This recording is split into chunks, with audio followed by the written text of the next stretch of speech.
Please be seated, everyone.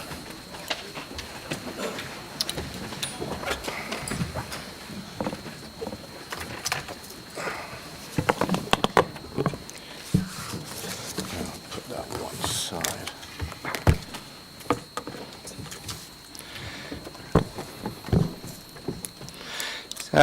Good evening, members and officers of the Council and members of the press and public. I welcome you to this meeting of the Council.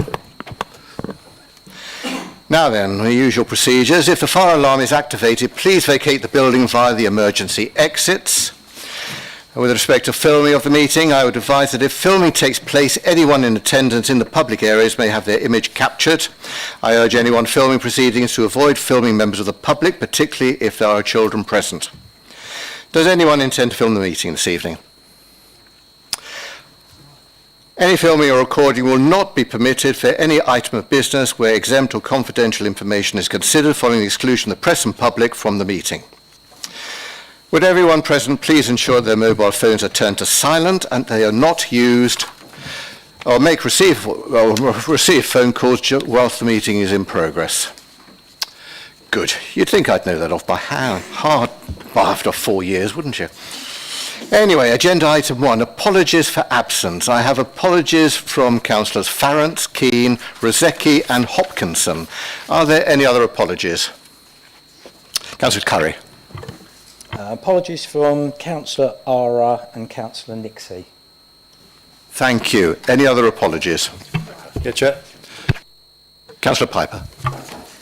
Thank you, Mr. Chairman. Apologies from Councillor Bertie Braidwood, who's unable to attend, and I'm sad to report that Councillor Linda Piper has a serious dose of man flu. So the bad news is she can't attend this evening, Mr. Chairman, but there is some good news. It means she's beginning to feel and understand how I feel when I get it. Well, there we are. That's good. Sorry, what was it, Councillor? Councillor Fellows, sorry, I didn't see you. I'm wearing my reading glasses. Councillor Fellows. Councillor Parsons. Councillor Parsons, thank you. Just so that everyone knows, I wear my reading glasses when doing this, and so when I look up, I don't automatically see you. And so I'm very reliant, therefore, on democratic services. Right, agenda item 2, minutes of the previous meetings. I move that the minutes of the council meetings held on the 23rd of February 2023 be approved and signed as a correct record. Will the Vice Chair please second? Second that, Chair. Do members agree? Thank you. Agenda item 3, announcements. I've not been informed of any announcements. However, under this section, I would like to say that I would like to, in this end of term meeting, address the council at the end of council this evening with a few remarks of my own before we wind up.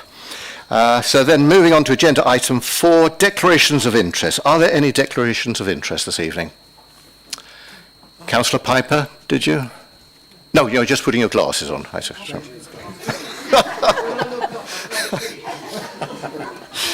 I did see that much. Agenda item 5, petitions. The result of one petition is being reported to Council in accordance with Council's petition protocol. That being the case, agenda item 5A, response to the Ramsgate Market petition. The Council's response to the petition is outlined in the report before members. Do members have any comment? Councillor Alban, sorry. Has someone come in, Chair? I wasn't sure then. I'll take it you meant me anyway. I'll take that as Chair. Yes, Chair, thank you. I'm very pleased that the matter of Ramsgate Market is now progressing. It's been some while because we've not had the staff to be able to do it. And as stated in the reports, I have met with Officer concerned and helped as much as I could to get the thing in motion, which I'm pleased to see is. The only one comment that I would make, Chair, is that as part of the report, it refers to matters of Kent County Council in relation to road closures, etc. And I would ask, and I did mention it to the officer at the time, but I just would ask that the officer is advised that Harbour Street also needs to be included within those street, because it is opened up until 10 o'clock in the morning. So, in which case, should the market become real, then that would need to be closed early morning as well. So I'd just like to make that out. Thank you, Chair. Thank you, Councillor Orban. I'm sure those comments are well received. Councillor Austin. Thank you, Chair. Could we just ask the comms team, please, to put something on the website and to publicise the response to the petition, please, because there is a great deal of concern in Ramsgate about the length of time this has taken, and it will be encouraging to people to hear that it is actually finally progressing. Thank you. I'm sure that can be taken on board. Thank you. No other comments, seemingly. Do members therefore agree with the return of the petition? Thank you. Agenda item 8, questions from the press and public. 3 questions have been received from members of the public in accordance with Council Procedure Rule number 13. Please note that only the questioner and respondent are permitted to speak on the question. Could the questioner please only state the name of the Cabinet member to whom the question is to be put and read out the exact wording of the question that they submitted to the Council. So straight in, therefore, to agenda item 6A, question number 1 from a member of the public regarding southern water and housing developments. I'm pleased to welcome Miss McCourt to the meeting. Could you please make your way to the microphone, Miss McCourt?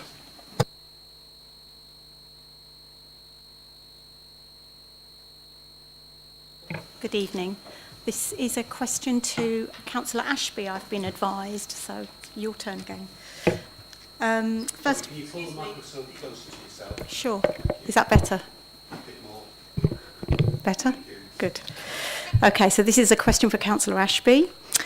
Following the meeting on Tuesday the 14th of March 2023, Tim McMahon from Southern Water explained that whilst they cannot reject developments, he said that what they, and it was quote, could do, need to do and try to do is work with local planning authorities to identify where constraints are so that they can be put into their conditions as part of the developments, unquote. How do you know that this occurs for all housing developments in Thanet? And whilst they cannot say no to developers, what is the planning committee at TDC doing to ensure that Southern Water is able to identify any constraints and advise planning committees before developments reach approval? Thank you. Thank you very much indeed, Miss McCourt. I call upon the leader, Councillor Ashby. Thank you, Chair. Thank you, Ms McCourt. Utility providers, including Southern Water, are consulted on all applications proposing new buildings so they can comment on the capacity of drainage and sewerage provision, and so they can recommend any required mitigating actions. Required mitigation actions would be covered in any planning consent issued by way of condition. I would also like to add that it is the duty of the planning committee to ensure that the correct applications and proposals, etc., and comments from the agencies are provided. So it is a duty of the planning committee to, when called in, to ensure that the relevant documentation is in place. But also, obviously, the documentation is available to the public, so they can make mention to and lobby with their local councillors if they feel that the right provision hasn't been made. So I would encourage all residents of concern and also the planning committee to ensure that the correct procedures are in place. Thank you, Chair. Thank you very much indeed, Councillor Ashby. Question number 2 from a member of the public regarding listed buildings. I'm pleased to welcome Mr. Nibb to the meeting. Mr. Nibb, could you make your way to the microphone, please?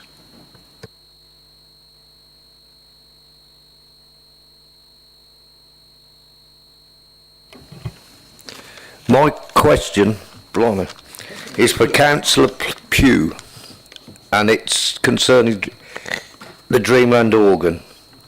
Is the Grade 2 listed cinema organ at Dreamland in good condition? What records do the council hold concerning recent inspections? Are the current owners being held responsible for its renovation?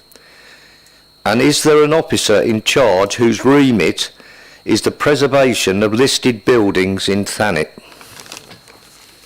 Thank you very much, Mr Knibb. I call upon Councillor Pugh to respond.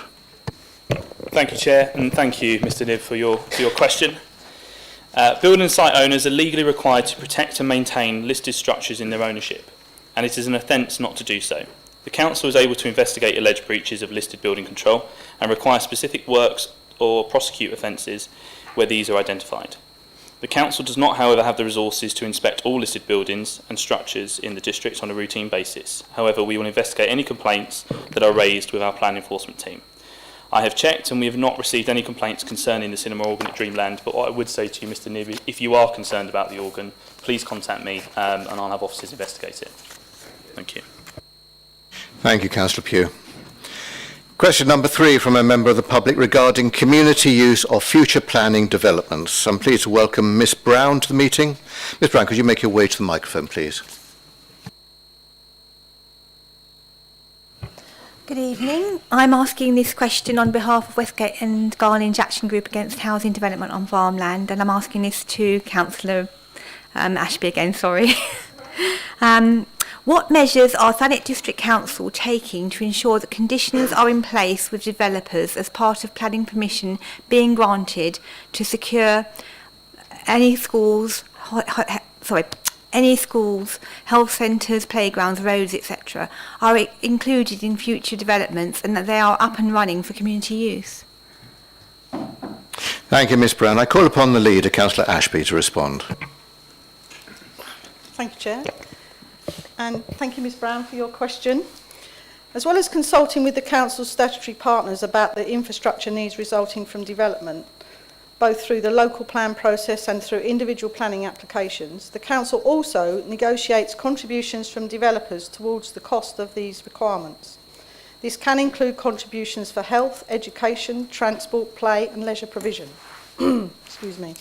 During development, the Council also collects these contributions and passes them on to the relevant agency, such as KCC or NHS England, so they can be spent on the delivery of schools, transport, health or other infrastructure.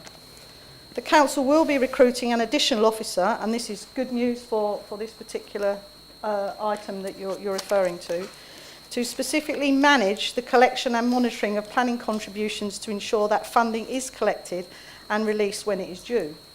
We will also be reporting on this work through our annual infrastructure statement.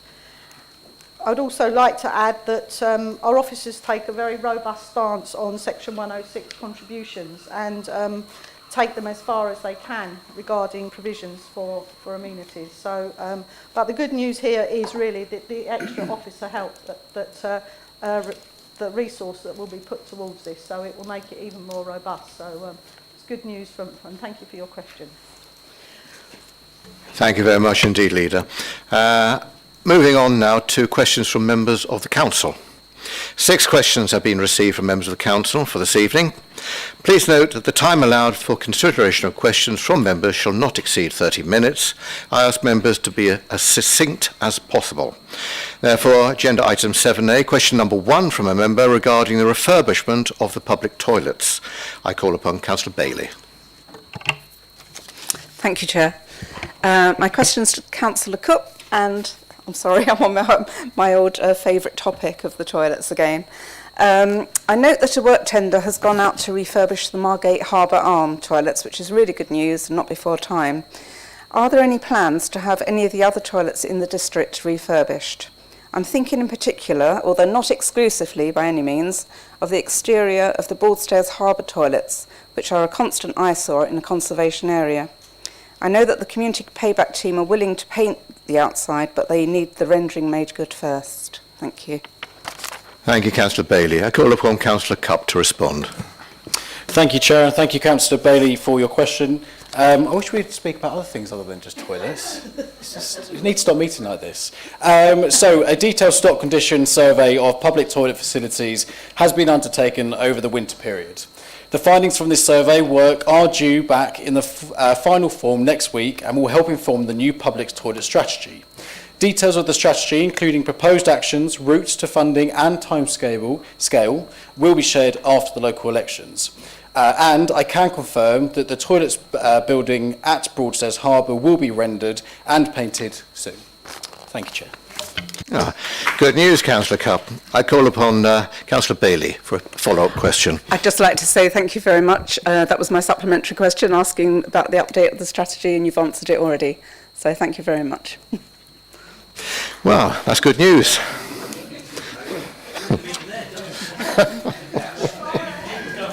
All right.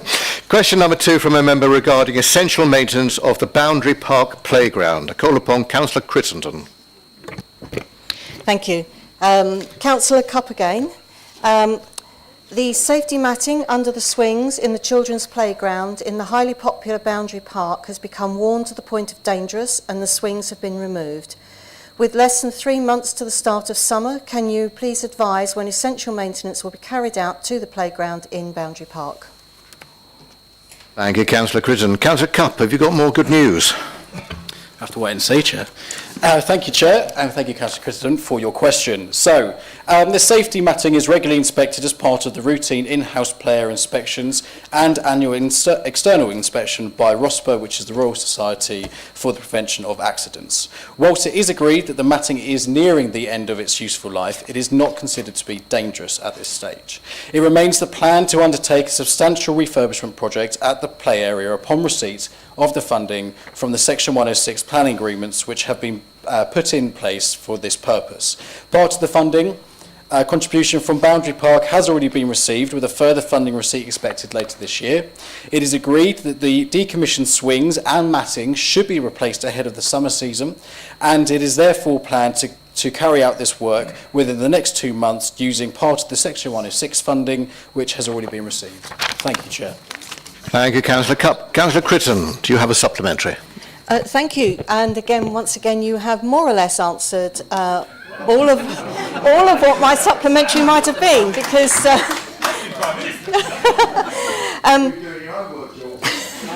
More or less, you said. I am actually, however, concerned. I understand that approximately £12,000 of the Section 106 money has already been received in the bank, and it is good to hear that that is already about to be spent on what is some fairly essential maintenance. However, the rest of the money may well be quite some time away from what I can gather. Do you have any suggestion or ideas on when that is likely to be received, and will we, as ward councillors or whoever is the ward councillors, be consulted on the improvements to Boundary Park, as we were very much a part of the discussions with the officers with regard to future plans for improvements to the park? Thank you. Thank you, Councillor Crittenden. Councillor Cupp, back to you. Thank you, Chair, and thank you for your further question. So, off the top of my head, I don't know when that money will come in, but I'm more than happy to talk to officers to find out and let you know when we are expecting that money to come in.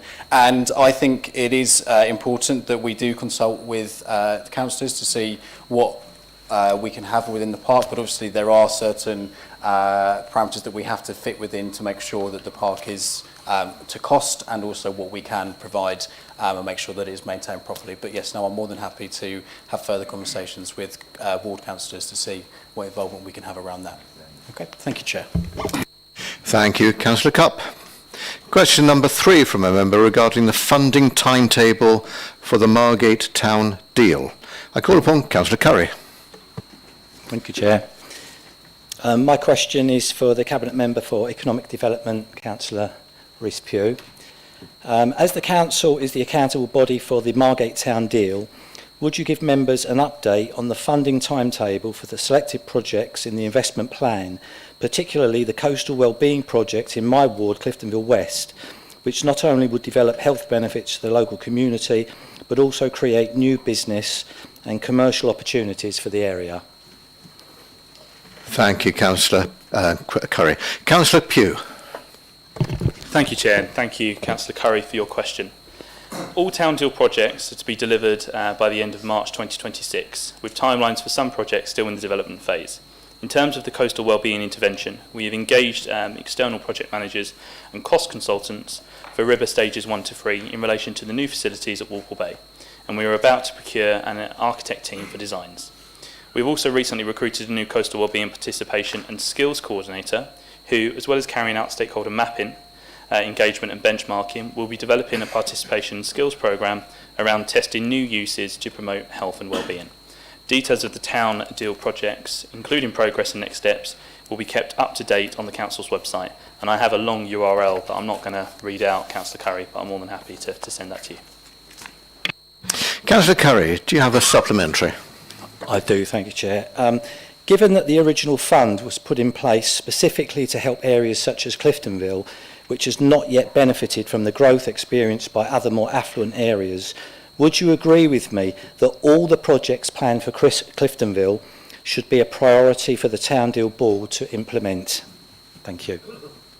Back to you, Councillor Pugh. Thank you, Councillor Curry, for your supplementary question. I think all of the projects in the town deal needs to be a priority. I think that's why they're in the town deal, for one. I disagree particularly with your point about Cliftonville. I think we've seen quite a significant boost and a buzz around North Down Road and all of the roads off of that in the area. So I certainly think that some of the buzz that's kind of in more Margate in the Old Town is kind of rubbing off a bit on Cliftonville, and I think that's great to see. I think that's answered your question. If there's anything else that I haven't really covered, please do come to me after, and I'd be happy to sit down with you and have a chat. Thank you, Councillor Pugh. There you are, an open invitation, an open door, Councillor Curry. Agenda item 70, question number 4 from a member regarding sustainability assessments for developments in Thanet. I call upon Councillor Smith. Thank you, Chair. And this question is addressed to the leader. Given that TDC published the call for sites before Christmas to include the site of yet another recent development application for 95 more homes, which was described to me by a Minster resident as a cynical attempt to buck the local plan system process. This development is proposed just as public transport services, especially in the villages, are rapidly diminishing. At the same time, soaring rents, food and fuel costs are eroding the autonomy of the community's most vulnerable members. Developments like this will add to the number of unsustainable, car-dependent population hubs, which will further transform the surrounding villages whose local amenities and services are already under strain. Will TDC undertake a detailed sustainability appraisal of all such sites in Thanet to consider access to local services, access to healthcare, education, employment, healthcare, and leisure facilities, alongside practical transport connections that can counteract this trend? Thank you, Councillor Smith. I call upon the leader, Councillor Ashby, to respond.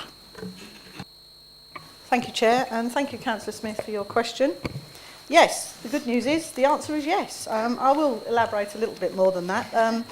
As I've got a couple of minutes, the Council completed and published a sustainability appraisal for the sites allocated in the adopted local plan.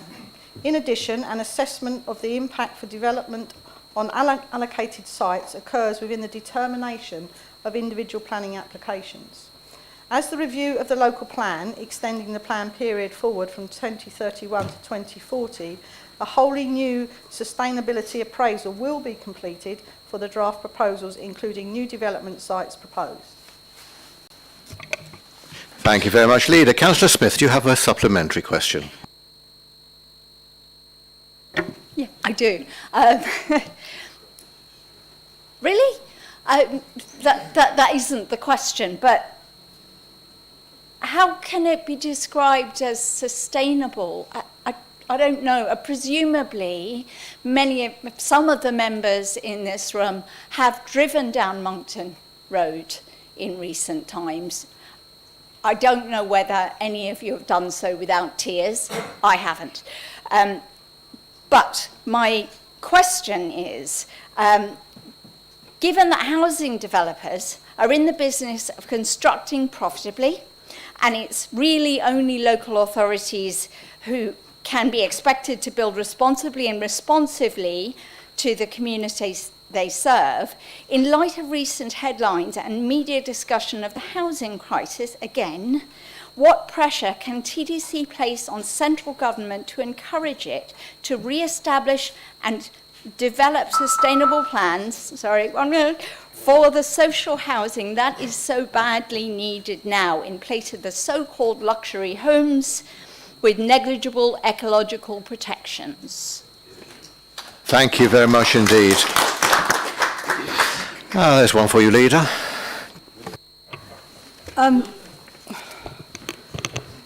Well, I don't actually think I can, to be honest. Obviously, your original question was regarding the sustainability and appraisal, which obviously there is an answer within that. But you've expanded it out, obviously. Social housing, yes, we're all in agreement about social housing. I would love for this council to build all the housing that we need for all of the people that need housing in the area under our own wing. But obviously that requires land, and therefore we come to the nub of the problem where, you know, one doesn't meet the other, so you've got to find the balance. But as you know, there is ongoing adjustments to the NPPF, which hasn't come out yet, and we are forever hopeful, as I write constantly to the government, asking for all of these matters to be taken into account, especially for the Isle of Thanet, because I do believe that we are of special interest here because of our large volume of agricultural land and the fact that we're surrounded on three sides by the sea, and we have a dirty great big airport in the middle of it. So at the end of the day, I think we do require special consideration. And at the dirties in the I know you probably written that down, Rick. So I'm just feeding you. Rick. Give so me you something can to talk carry on. But at the end of the day, we're all fighting. We're all on the same page. We're all fighting the same battle. And all I can say is we all just got to keep fighting. And then hopefully one day the government will listen, whichever government it may be. Thank you, Chair. Well, you fought your corner well, Leader. Agenda item 7E, question number 5 from a member regarding the Cultural Investment Fund. I call upon Councillor Yates. Thank you, Chair. Just a question for Councillor Pugh. It was recently announced that Morecambe Winter Gardens will receive £2.8 million from the £60 million Cultural Investment Fund to restore their 125-year-old theatre, part of an announcement that 70 venues, museums and libraries will receive monies from this fund. Did TDC make an application for this fund, and if they did, have they received any feedback as to why we were not successful? And if they didn't make an application, why was that? Thanks. Thank you, Councillor Yates. Councillor Pugh. Thank you, Chair, and thank you, Councillor Yates, for your question. I can tell you, the Council, that we did submit an application to the Cultural Development Fund, specifically for the Theatre Royal, which was unfortunately unsuccessful. Arts Council England do not, in this case, do not provide any formal feedback on applications that are unsuccessful, so we're not able to receive any feedback on that, which is disappointing, but unfortunately that's just the way it is. Thank you, Councillor Pugh. Councillor Yates, I'm sure you've got a supplementary. Yes. So according to the Council website, TDC will host an open day in April for prospective commercial partners to run the Margate Winter Gardens. As we're only a few days away from April, is this still the plan, and will we see potential operators come next month? Thanks. Councillor Pugh, back to you. Oh, thank you, Chair, and thank you, Councillor Yates, for your supplementary question. I can tell you that, yes, that is still the intention. The entire programme that's been set out by this council for the Winter Gardens and the entire process to find a long-term sustainable future for the Winter Gardens is still on track. It's still on time, so we will be continuing with that as well. And what I would add is that particularly in my time as Cabinet Member for Economic Development, I know that it's been difficult for residents and concerning, not just for residents but and councillors, on the future of the Winter Gardens, and we've spoken about it many times in this chamber and at committees and in private meetings, but it's been very, very encouraging recently to see the level of interest there are from from external parties and people that are interested in the winter gardens and the visions that they have and all of that. So it's incredibly exciting to see not just what the future holds for the winter gardens, but also that it will be able to hopefully continue to service the local community and residents in a very positive way going forward. So I'm very excited to see what happens, and I'm excited, although a little bit dismayed, that we haven't finished the process before the local elections in May. I'm very excited to see the process finalised, because I think we're really going to all be very happy with what happens to the winter gardens. So thank you. Thank you, Councillor Pugh, and that does sound promising. A final question from a member of Council regarding the progress of the Ramsgate market. I call upon Councillor Wing. Sorry, it's sounding a bit repetitive, but Chair, and thank you, but it just sums up the feeling that Ramsgate Town Councillors and the Ramsgate TDC Councillors have about our market. So it's to Councillor Pugh, I think. Could I please have an update on the progress to bring back the market to Ramsgate Town Centre? And could this update also be sent as an email to Ramsgate Town Council so that key stakeholders are updated on exactly where we are at with this very important matter for our town and Thanet?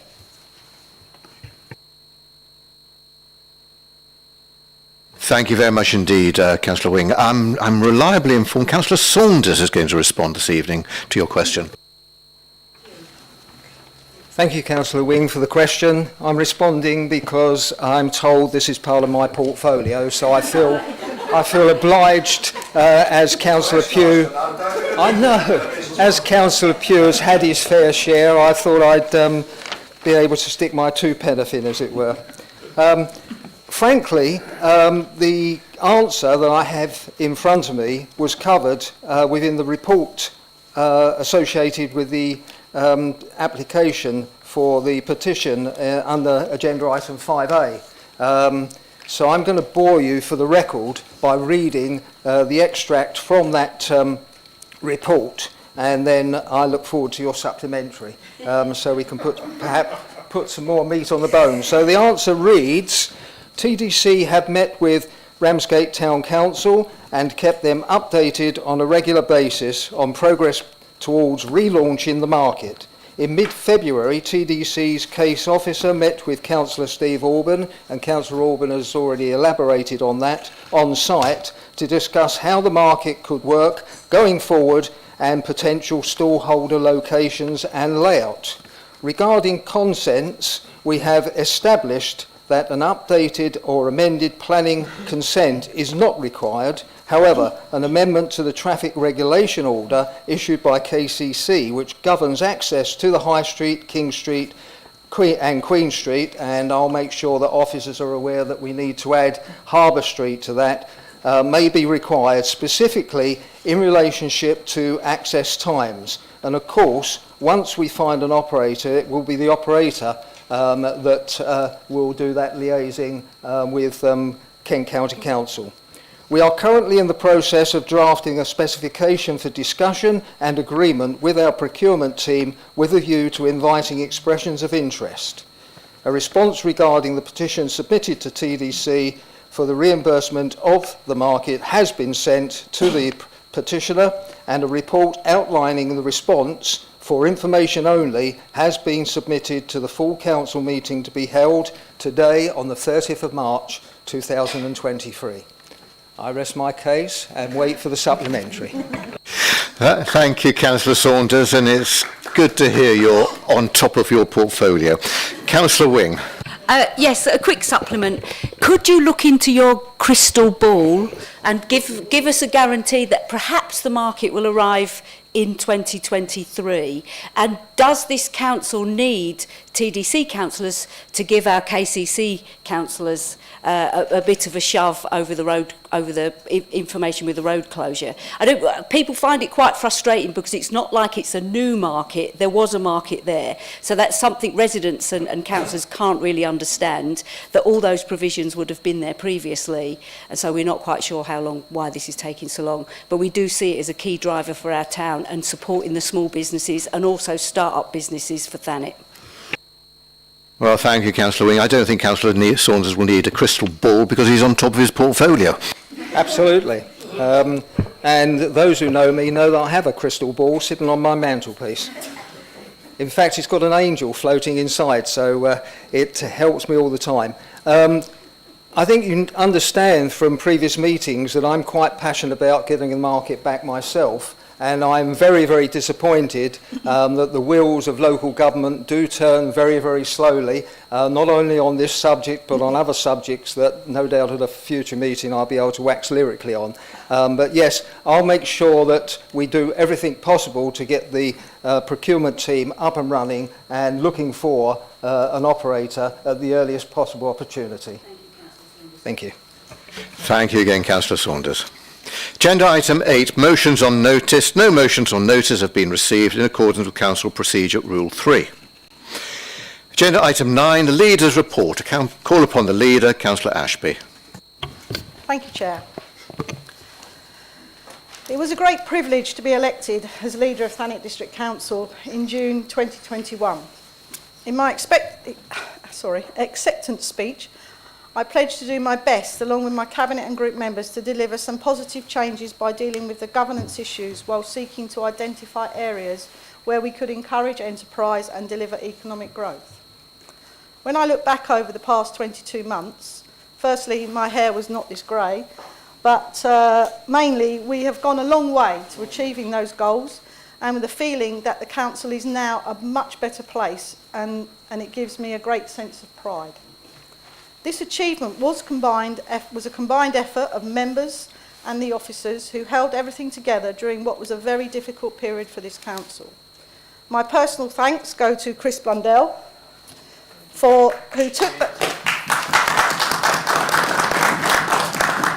took the helm during the storm, and it was one hell of a storm, as the Deputy Chief Executive, and to Colin Carmichael, that was persuaded to agree to join us as our Chief Executive and steering the ship into much calmer and productive waters we now find ourselves in. I would like to acknowledge the officers, the group leaders for their support in matters that required cross-party consensus, and finally, a special thanks to my loyal Cabinet for their hard work. Following approval at the Cabinet meeting on the 2nd of March, I'm delighted that we have taken a step closer to seeing a ferry service return to the Port of Ramsgate. The procurement exercise has now started to look for a commercial operator, and as I said in my press release, this is an exciting window to turn around the fortunes of the port and to realise the openings a commercial port can provide, and a massive opportunity for the district. The port is a national asset, and we do have the responsibility to ensure that we utilise it to its full potential. The Southern Water payment of £100,000, which I don't know if you remember back in the day, I suppose it's that flashback of me swimming around Walpole Pool, but in recognition of the water quality issues experienced in Thanet, will be utilised for improvements to some of our coastal assets. This funding will make a noticeable difference to a number of projects that we would otherwise have struggled to fund. The projects include Ramsgate lift restoration, £50,000 is going to grant to Ramsgate Town Council. Disabled beach access at Viking Bay for £25,000. Tidal pool repairs at Minnis Bay, £14,500. The Iron Gate for Margate Clock Tower, a little £500, but it goes a long way. There will also be the King's cipher on there, Charles III cipher on there for the coronation. And coastal shelter improvements at Westbrook and Palm Bay, £10,000. We have given out warm and welcome packs to 190 Thanet households in fuel poverty in partnership with Social Enterprise Kent. The packs were funded by £30,000 from UK Power Networks. Each pack contained an electric blanket, an air fryer, draft excluders for doors, windows and letterboxes, reflector, radiator foil and other cold weather kit with information to access support services. Thanet has been awarded the Best New Scheme Award for 2022 at the Best Bar None National Awards, and that takes a bit of saying, so you don't want to have visited the bar before you have to say it. This is an acceleration scheme that helps customers to identify well-run pubs, clubs, bars and other businesses that serve alcohol, led by Kent Police Licensing with support from our own licensing officers. Earlier this year, a defendant was found guilty of fly tipping bagged waste and household goods in Chatham Passage, Ramsgate. On the 2nd of March, Sevenoaks Magistrate Court ordered that the defendant pay £380.85 enforcement costs and £243.27 towards clean-up costs. It is important that we continue to send out the message that Thanet District Council has a zero tolerance with fly tipping offenders. For sale boards have gone up on the Logia building in Westbrook. The sale will provide an opportunity for new ownership to introduce fresh ideas and a renewed commitment to provide first-class facility for the community and visitors. I think Tracy Emin also made an announcement, so the whole world knows about it now. So thank you, Tracy, for helping our marketing campaign on the Logia building. Thanet Tentastic has started and runs until Sunday the 2nd of April. This is to encourage people to shop in their local town centres, with events and activities being organised by local businesses, as well as promoting their £10 offers. We are producing a short video to promote the campaign featuring local business owners, and this will be shared on our social media. At this point, I would like to thank all the councillors that are hanging up their boots at the next election for their service. It is a really tough job being a councillor, and they have to give up a lot of time to do so for very little reward and sometimes very little recognition. So my thanks to the councillors that are actually retiring. Finally, I would also like to wish all councillors standing for re-election the very best with their campaign, and I mean that sincerely. Thank you very much, Council. Thank you, Chair. Thank you very much indeed, Leader, for all of that. I call upon Councillor Everett to comment on or ask questions in relation to the Leader's report. Yes, interesting, Chair. I mean, the last council meeting before an election can be quite a lively and contentious affair, and I don't think that's the case tonight. And I think the Leader's set that tone in her report, and it's only right that I should follow that tone. I thank her for the advance copy, and I think she's right to say that the council is in a better place than it was in June 2021. And I would also acknowledge the part that she has played in that. But I hope equally that she would accept that without the work done under the previous Labour administration, we would not have got to this point. The choices made in 2022 around the senior management were only available because of the culmination of a long and difficult internal process which established the facts and indeed resulted directly in one statutory officer leaving. The decisions of 2022 would not have been supported by the Council without that process, and we should recognise the substantial contribution that was made by members who served on the IDSC. Like the related topic of berths 4 and 5, which is the subject of a very good report elsewhere on this agenda, the issues over the senior management team have occupied this council from start to finish, but we have not divided over these matters on party lines. Perhaps because we all face the common challenge of COVID-19, this has not been a council in which party political differences have often become personal ones, and I think that's a good thing, and I hope it continues after the election. It's also been a council of 3 leaders, which I think is probably just as well, because if any of us have had to put up for the whole 4 years, I think we'd have probably driven ourselves around the bend. As far as cross-party working is concerned, we can also say that the revival of Ramsgate Port is something that the Labour administration set in progress and the Conservative Cabinet has taken forward. Whichever of us emerges stronger from the forthcoming election, it's important for Ramsgate and for Thanet that on this issue at least there is agreement between the 2 largest parties, in the Chamber at any rate. As for Southern Water, it is of course positive that some good comes out of their shameful performance, but we mustn't be distracted from the main issue, which is that this company has failed Thanet, is failing Thanet, and will no doubt continue to fail Thanet. That is a topic which I'm sure the next council will want to pick up on. I really welcome the Warm and Well packs, although like the Southern Water money, they can be seen as a sticking plaster against the gaping wounds caused by the cost of living crisis and austerity. Personally, I've been struck in recent weeks by people coming to their doors having sometimes been wrapped up against the cold inside their homes, which to me is visible confirmation that many feel they can't afford to run their heating. We should all find that unacceptable, and perhaps we do, but which of us is prepared to do something big to change that? Similarly, it's no good having a zero tolerance policy on fly tipping if people still see it around their neighbourhood every other day. That is going to be far more impactful than any fine, important though that is. But these are perhaps questions for the campaign trail rather than for the leader tonight.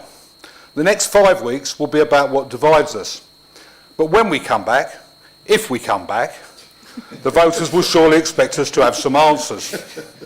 On a personal note, I'm less concerned about the ratio of Conservative and Labour members than I am about the decline in the number of Charlton Athletic supporters in the next council. And I shall particularly miss my discussions with Councillor Mr and Mrs Saunders about Charlton Athletic. And if you think this council's been a mess at times, you should get involved with Charlton and have a look at that. But for those of you who don't return, by choice or otherwise, you will know what you've achieved here, whether the public do or not. And I hope that you'll be able to look back on it with pride. Thank you very much indeed, Councillor Everett. I call upon the leader to respond. Thank you, Councillor Everett. I'm also concerned about the declining numbers of West Ham as well, and my main fear is that we actually play against Charlton one day, so that will really be a bad fear. But thank you for that, and yes, there was no question in there per se, but thank you for your kind words, and I think we did work well. I mean, I chose not to talk specifically about the IDSC. I think the IDSC, we all lived together through that, and it was a very difficult time. But it was essential that we held strong, and it was very much a cross-party committee, and it was difficult, but we actually came through it, and I think we're probably all the stronger for it, and I think this council is probably all the stronger for having to go through it, but I believe we followed absolutely correct processes, and everybody was very professional, and we held it together, the officers held it together, and I think we've come out stronger the other side, so I think we should all be proud and give all ourselves a pat on the back for that. Thank you very much, Leader. I've never understood this camaraderie over footy, but anyway, I call upon Councillor Reverend Piper to comment on or ask questions in relation to the Leader's comments. Harry Kane. Thank you, Mr Chairman, if the rumours are to be believed. Thank you very much, Leader, for your report. It is brief, but it does, as you've shown, contain some very important points. I won't go over them again, except to say thank you, wherever thanks is due, for what you have done, for what the opposition leader has done when you've worked together to try and get some of the things that we needed to deal with, dealt with. There's just one thing I would like to mention. I think Thanet District Council has done very well distributing monies, either government or private sector, distributing money to the right people, not only through the COVID period when they had to distribute money and assistance, but beyond the COVID period as well. This has got to have taken a great many officer hours and has helped a great many people.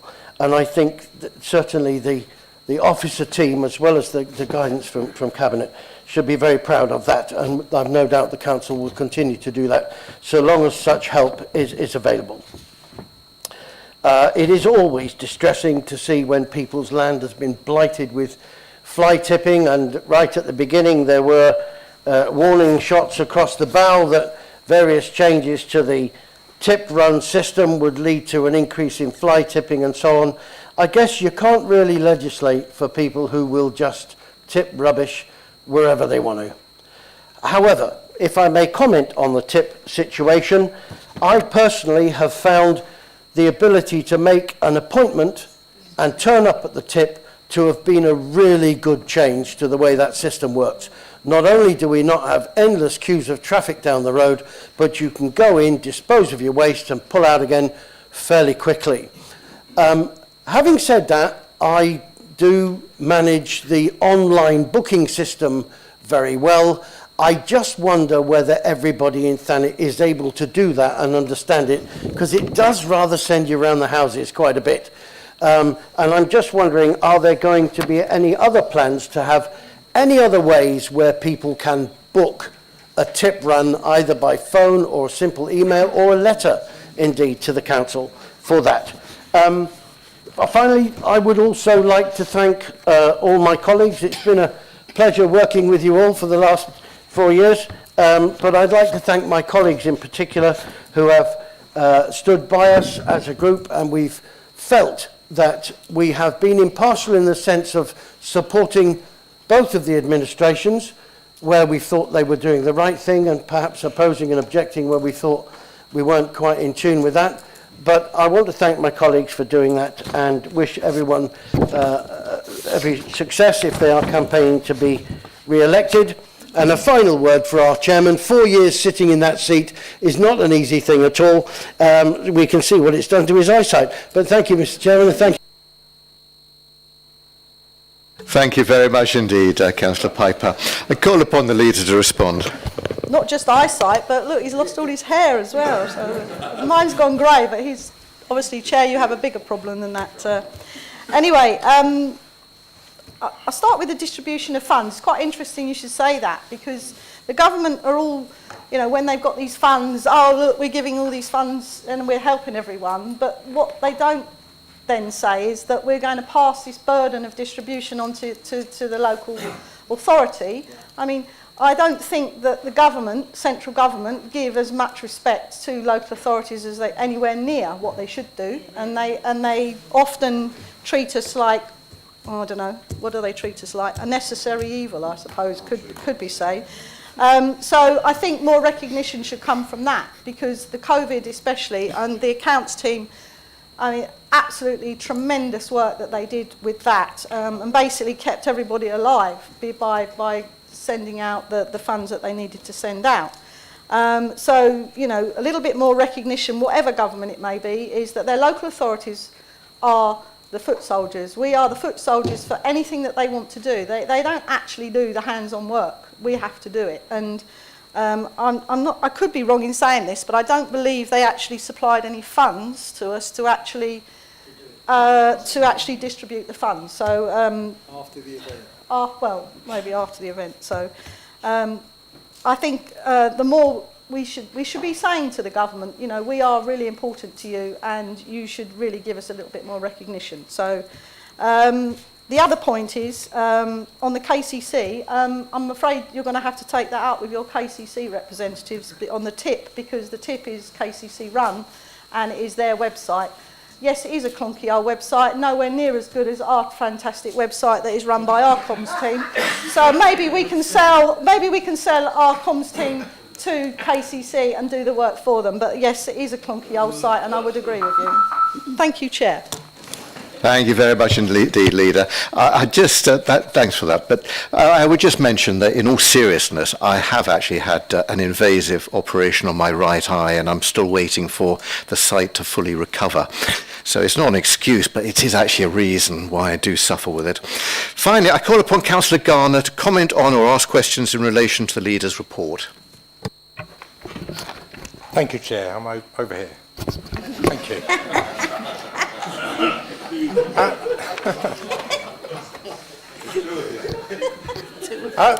At this last council meeting before the election, I'd like to start by thanking the Leader for her hard work since she took over a couple of years ago. I think we can all agree it was a difficult time to take over, and that we're in a better place now than we were then. I'd also like to join her in thanking Chris Blundell, Colin Carmichael and all staff who have worked hard to improve the governance of the council. Although we certainly are in a much better place, there's still work to do, as highlighted in the recent reviews on the IMO recommendations and the Burst 4-5 debacle, which are on the agenda later in the evening. The new council in May, however it's constituted, will need to continue the process, learn the lessons, step up to their responsibilities and maintain vigilance to get our TDC to where it needs to be, in an open and transparent way that engages and takes our residents with it. Our concerns about the proposed new ferry service at Ramsgate were made clear at the Cabinet meeting where they were approved. This is a major decision for Ramsgate, which feels like it has not been fully thought through. We of course welcome the fact that the 100,000 received from Southern Water is going to be spent on several projects around Thanet. I'm particularly pleased that the improvements to Viking Bay will mean that access is available from both sides of the bay. Southern Water, though, as Councillor Everett alluded to, have got off lightly for the devastation they've caused in the past, which we know is not improving. In fact, nationally, sewage releases have more than doubled over the last year, and Southern Water are responsible for half of them. As mentioned earlier by Ms McCourt, Tim McMahon, Southern Water's Director of Water Operations, made it clear at the last Overview and Scrutiny Panel meeting that they would be happy to become a statutory consultee in the planning process and provide more detailed information for larger planning applications. And the new council in May should take them up on this offer so that we are more informed when taking planning decisions which could continue to do irreversible damage to our environment. It was good to hear a number of other positive updates from you in your report, and I'd like to finish by joining you in wishing all councillors standing for re-election and all other candidates the best in their campaigning. I hope we can all focus on ideas that address the concerns of our residents, safe streets, good environmental strategies to prevent littering, pollution and antisocial behaviour, and support for those in our communities for whom the current cost of living crisis is making their lives more difficult than it should be. We look forward to the campaign ahead. Thank you. Well, there's a challenge. Thank you very much indeed, Councillor Garner. Leader, have your response. Thank you, Chair. Thank you, Councillor Garner, for your response to my report. Something I read was quite interesting. I think it came out yesterday or the day before. It's not Southern Water, but it's one of the water companies in this part of the world. And they're looking at introducing water tariffs that basically you get the first 25,000 litres free, and then it goes up to 150 for the next per 1,000 litres up to a certain amount. And then once it gets past that amount, then it really rockets through the roof. Because without doubt, the main problem we have is that the Southern Water copes with everything until such times as we have a storm. And as we know, we've had quite a lot of torrential downpours over the last few years, which has actually caused, with some obviously failures, a lack of infrastructure, etc. So although we do blame them, and they are to blame, we can also be responsible ourselves. And so, you know, it would be good if everybody sort of looks at this, and, you know, we try and have this challenge of 100 a day, which is, you know, is achievable. It's quite tough, but you have to think about things. But also, you know, have we all got a barrel in our water butt in our garden? Have we got one? Have we got two? You know, because,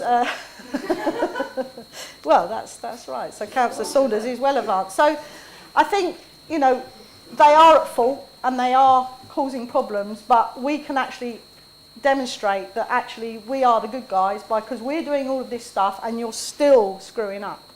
And, you know, you've got to sort out your infrastructure. But that was just an interesting article that I read because I know that the water issue is the Southern Water issue is a big problem here.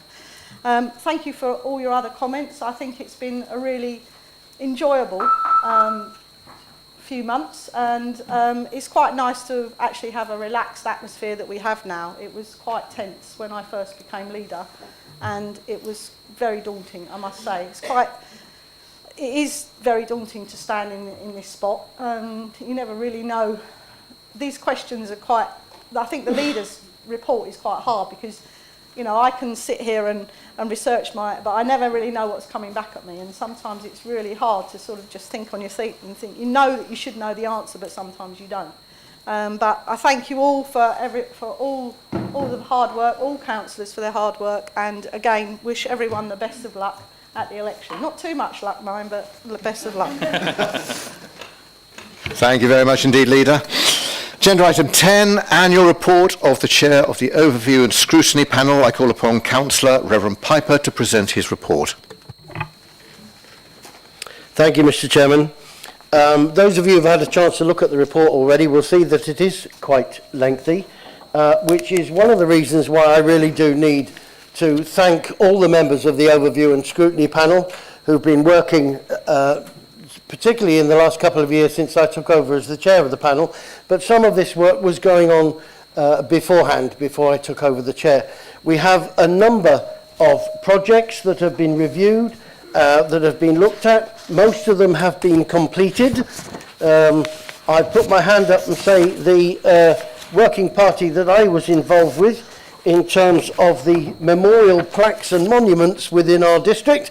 That has not produced its final report yet, but I'll immediately throw the blame at the government. We were waiting for distinct and specific guidelines from the government for what we should do with these things. But we've had a number of interesting topics that have come up. The panel have worked very, very hard. The coastal review, for example, was just one, but there have been a number of panel projects that everyone's worked very hard on. And as I say, I would like to thank everybody for doing that. I commend the report and the activities of the committee and all the things that they have been doing on your behalf. So thank you, Mr. Chairman. I commend the report to you. Thank you very much indeed, Councillor Piper. Do members have any comments? No. Thank you, therefore. Annual report of the Chair of the Standards Committee under agenda item 11. Good evening, Chair and members of the Council. I give to you my annual report for the year 22-23, and it's pleasing to say that of all the complaints we've had made, none of them have yet been referred to any investigations, so it's saving the Council some finances.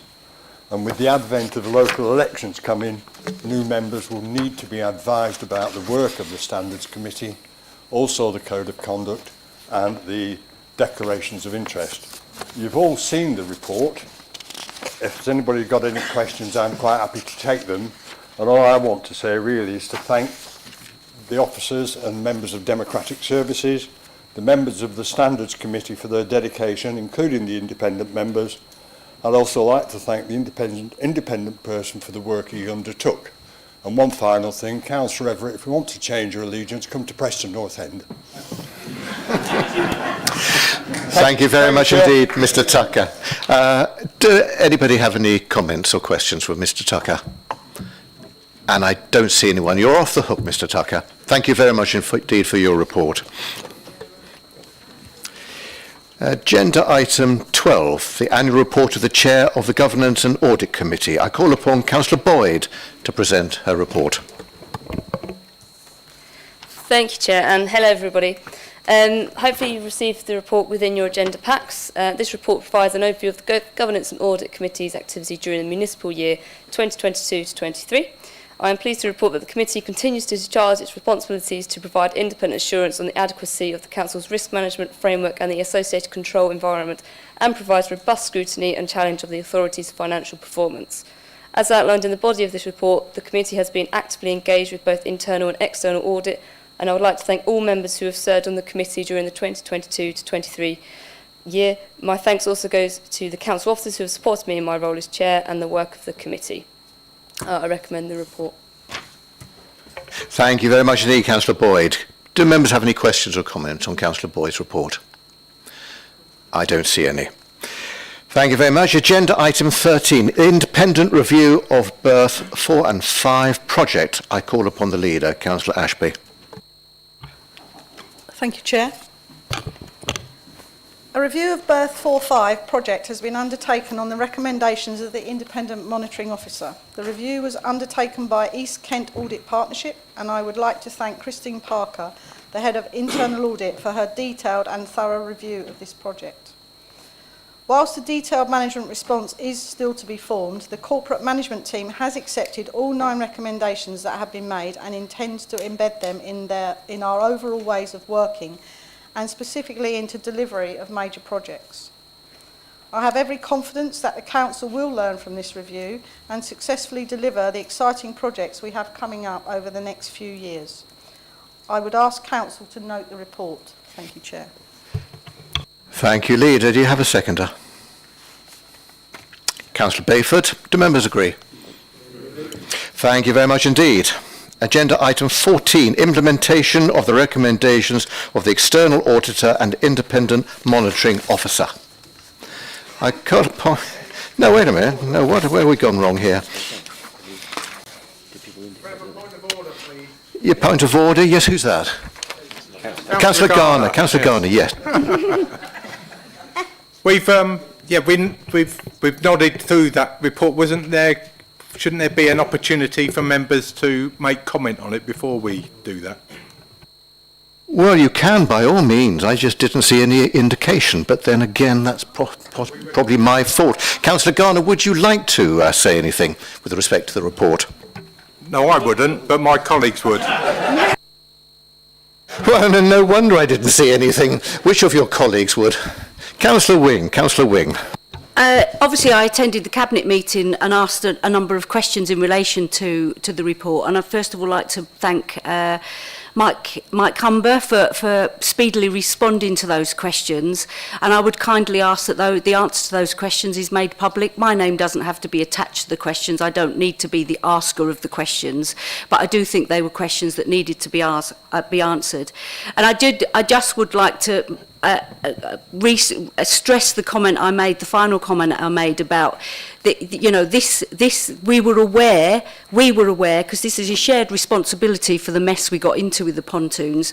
We were aware that an environmental impact assessment was required in 2015. And I just want to say that I know there was some baggage between residents, some councillors and officers, but those people are exonerated because we knew in 2015, we now know in 2015 that an environmental impact assessment was required, and that caused the delay and somewhat of an overspend, as clearly is indicated in that report. I just wanted to make that statement in public because I know there are residents that were quite offended by being rebuffed, if you like, and they knew they were in the right. But I also know that it was very hard for officers as well.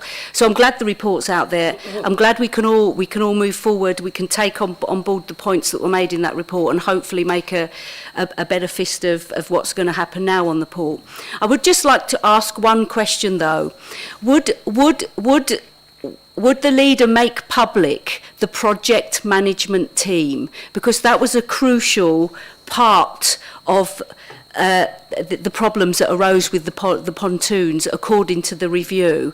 And I think it would be only right that residents knew who that project team was. I think it needs financial people, experts in the field, and that would help residents be reassured that the right people are involved in the project. Thank you. Thank you very much indeed, Councillor Wing. It's quite a lot to deal with, I'm sure, by the leader, but nevertheless, the other thing I've mentioned is it's normal practice to stand when addressing council. I didn't want to interrupt you in full swing, but for anybody else who might want to speak. Does the leader have anything she'd like to say? Yeah, I believe there was a question there. So firstly, no problem. The answers, Mike Humber's responses can be published to all members of the council. That is not an issue. The issue regarding I will take advice from the monitoring officer and I will come back to you on that. I would imagine the answer is going to be no. If it was down to me, I would still say no, because officers are employed to do operational matters, and I would imagine there were quite a lot of officers involved in it, and I don't think we need any more witch hunts in this council. I think the days have gone of that, and we need to draw a line and move on. This report concludes the matter. This is what the internal auditor, who is a very skilled and has done a very thorough and concise report on the Berth 4-5 project, and this now is a lessons learnt report, and there's no point looking backwards. We need to look forwards and make sure that the errors aren't made again. So I don't think there's any benefit into looking backwards, and but I will check with the monitoring officer and with the chief executive, but if it's down to me, then I would say no, because I don't see any point in looking backwards. I only ever look forwards, and I hope that everybody else in the council does as well. Thank you. Thank you very much. I'll move on now to Councillor Austin. Thank you, Chair. I don't think we were suggesting about looking backwards at all, but equally, I think it's quite clear from this report that the matter is not concluded. We have a number of lessons that we need to learn going forward, and this report and the one that we're going to discuss in a minute have both arrived at a time, obviously, of flux when we're just approaching local elections. It's crucial that we keep the momentum up to improve our governance, to improve our project management, to ensure that we are publicising what we're doing and being as transparent as we possibly can, both within the council and with members of the public. And that we know that didn't work very well in this project. We must learn the lessons, particularly with regard to other developments at the port. There's a lot of exciting possibilities, but there's also many a slip situation, and we need to be quite sure that we've covered all those eventualities, and we need to be quite sure that we are sharing information both amongst ourselves or amongst the future council and with residents as far as we possibly can. Yes, I accept we're not looking back, except to learn the lessons, please, and not repeat them in the future. Thank you. Thank you very much indeed, Councillor Austin. I don't think the leader wants to say any more on that. Or does she? No. I don't think I have any more comment. Anybody who wants to say any more on this evening? So I think we'll move on to agenda item 14, the implementation of the recommendations of the external auditor and the independent monitoring officer. I call upon the leader. I'm earning my corn tonight, Chair, aren't I, on the last night? Usually when schools are out, you get quite an easy night, but obviously not today. Soon after I became leader in summer 2021, the external auditor produced a report into our council's governance arrangements. The conclusions reached were not comfortable for us, highlighting, as they did, significant disruption in councillor-officer relationships, as well as being between senior officers, and the need to thoroughly review our staffing procedures. A fundamental recommendation from the auditors was that we should commission a report from an independent monitoring officer from another larger council, who would look into these issues more thoroughly. We appointed Quintin Baker from Herefordshire County Council, who worked very closely with myself and produced his report in May 2022. Since then, Mr Baker's report has been considered by Council and the recommendations approved. The previous statutory officers have left the Council, and we have appointed new officers to take on those positions. As leader, I have worked with those officers to ensure that all the failings identified in each report have been addressed and the recommendations implemented. I am pleased that the interim Chief Executive and I were able to report to Cabinet and now to Council that apart from the longer term issues which are for the next Council to consider, the recommendations have been implemented. I would ask Council to note the report. Thank you, Chair. Thank you very much, Leader. Do you have a seconder? Councillor Bayford. Councillor Austin, yes, I see you this time. Thank you, Chair.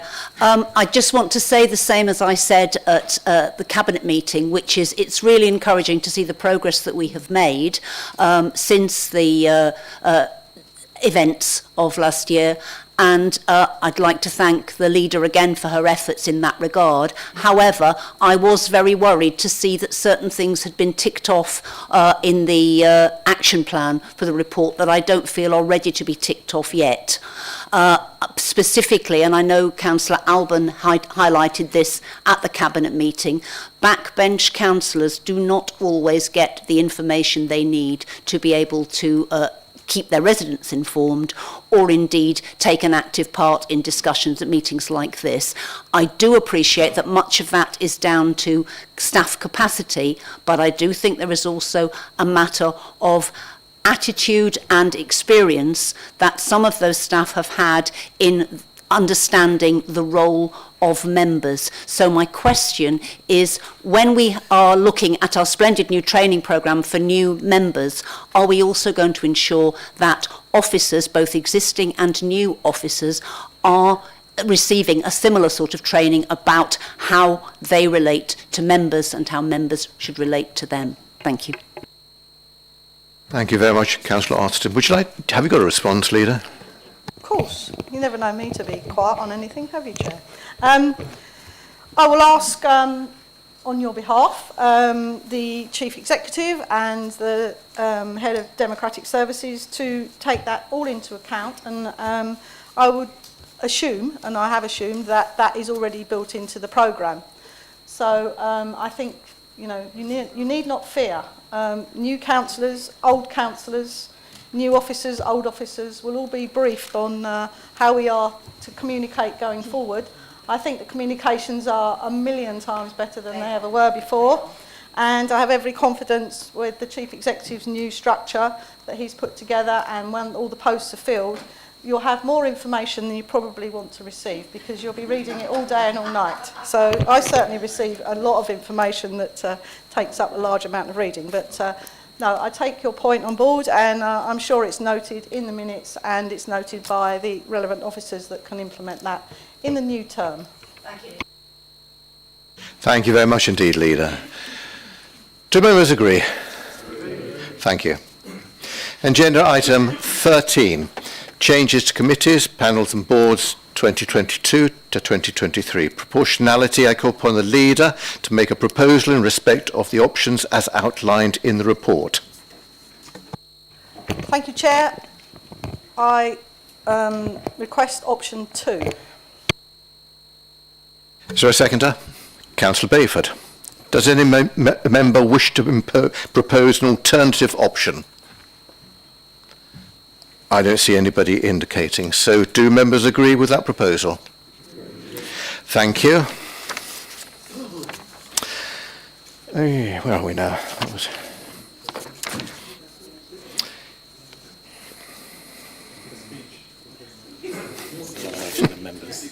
No, sorry again. It's just as well I didn't suffer with my eyesight at the beginning of my term of office, isn't it? Nomination of members to serve on committees.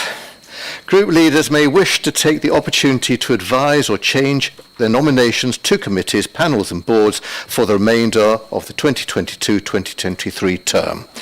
Councillor Ashby, do you wish to advise of any nomination changes? No, thank you, Chair. Councillor Everett, do you wish to advise of any nomination changes? Tempting though it is, Chair, no. Good sense of humour. Councillor Garner, do you wish to advise of any nomination changes? No, thank you. Councillor Reverend Stuart Piper, do you wish to advise of any nomination changes? I have a little list. No, thank you, Chair. Well, that sorted that out. Thank you very much indeed, members. Now, look, I would like to finish off with just a few words, since it's just a few words since we're at the end of this term. So if I can read what I've got to say here. As you're aware, this is the last full council of this term ahead of elections on the 4th of May, and I shall just say a few words in conclusion as your chair. I'm not going to draw any attention to problems solved or left unsolved, or failures or any successes during the last 4 years' tenure of this council. As chairman, mine has been a non-political role, nor will I highlight any, shall I say, colourful issues, as Ricky Gervais at the Oscars would have done. Though this might be disappointing, it's not my way. What I will say is that I believe we have together as a council performed incredibly well under the most difficult of circumstances. This has been an unusually difficult term, with the COVID pandemic forcing social distancing at our meetings here in the council chamber, the Ramsgate Sports Centre, the Winter Gardens, and many meetings online. It has been a difficult time for all of us, and for myself, I have found the different venues and locations quite stressful. Some of you may wonder what it's like to be up here for close on 2 hours on a Thursday evening. Well, you see and feel everything.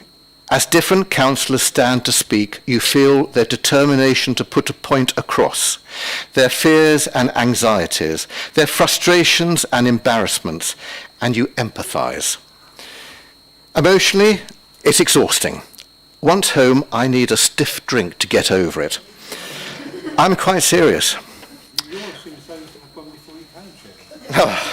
Thank you, Councillor Bayford. Now, the reason I mentioned this is to draw all of your attention to something to which I have become more and more aware. That over time, all of you became less political rivals and more like colleagues with the same agenda. to do the best for the people of Thanet. We all are here to serve. Some of those who were the biggest adversaries in this chamber are now, dare I say, more than colleagues, but perhaps even friends. I would also like to pay tribute to the officers and staff of the Council, not least Democratic Services, without whose support my role would not be possible. I first became a councillor 20 years ago. It never occurred to me at the start how long I would be here, or indeed that I would leave after chairing the council for 4 years, close in fact to a record. In fact, it is frightening how fast those 20 years have passed. But time is now up. Some of you may know that I've been deselected as a candidate for not being conservative enough. I'm not quite sure I know how to respond to that. Well, my feelings are that it's time anyway to attend to a whole bucket list of holidays Anne and I have put on hold for too long. Nevertheless, and in closing, I shall miss all of you, not least because you're all actually rather a good lot. So good evening, nice to have known you, and it's time to move on.